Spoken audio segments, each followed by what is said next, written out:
Thank you SOEDESCO for providing me with a free copy of Perennial Order for this co-op review.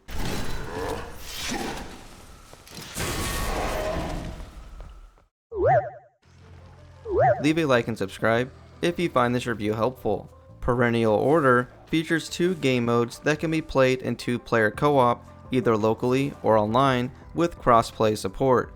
These modes are an open-world adventure boss rush mode and a selective boss rush mode that unlocks after completing the first mode.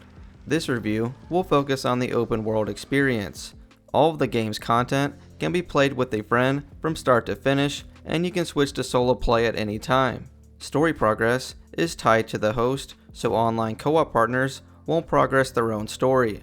Local players will use the host's progress when playing. There's no matchmaking or a lobby browser, so you will need to invite a friend directly if you want to play co-op. Communication is limited to emotes as there is no voice chat or text chat. When it comes to gameplay, players will be dropped into a nature-infested world where one hit kills you. After a quick tutorial, you are free to explore, with areas unlocking after you defeat bosses.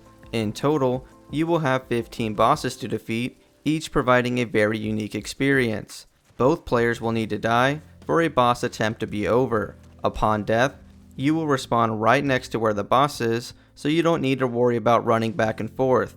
The world between the bosses is honestly mostly empty, with a few NPCs for lore and some collectibles, but that's to be expected in a boss rush game. Combat includes shaping your character into certain playstyles from abilities obtained from NPCs or bosses, using a meter-based attack system where you will charge and release your attack as close to the yellow section as possible for the most damage. Along with this, you will have a dodge that gives you a few frames of invincibility. The co-op combat is heavily altered by something the game calls vestiges. For example, the Phantom Strike vestige lets a dead player attack from within the living player's body. You will get a few of these from your playthrough, and some may be more beneficial depending on how your co-op team plays. And that's all that this game has to offer. Now for my experience, I was very impressed by the co-op, especially the innovative vestige system. It enhances the gameplay, especially if one player is more skilled than the other. Boss fights were fun and were even more enjoyable working with a friend to learn attack patterns. This game delivers everything you can need co-op wise, and you really couldn't hope for a better co-op boss rush game.